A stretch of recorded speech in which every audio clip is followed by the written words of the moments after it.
Všetci priaznivci gréckej kuchyne. Dnes si doslova za 1 minútku pripravíme chutné grécke mäsové guličky a ceciky. Mäso si teda pomelieme na mlynčeku. No, nejak to veľmi nejde. Pomôžeme si tým, čo máme doma v kuchyni. Trošku zatlačiť. Nevadí. Ostaň. No, skúsme otočiť.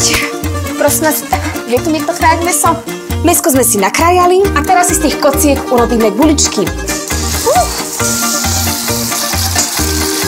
Príloha ceciky, uhorky. Ja mám rada viacej jogurtu, tak si teraz pomixujeme. Zoberieme si mäsko.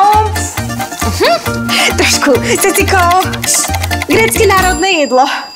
Mňam.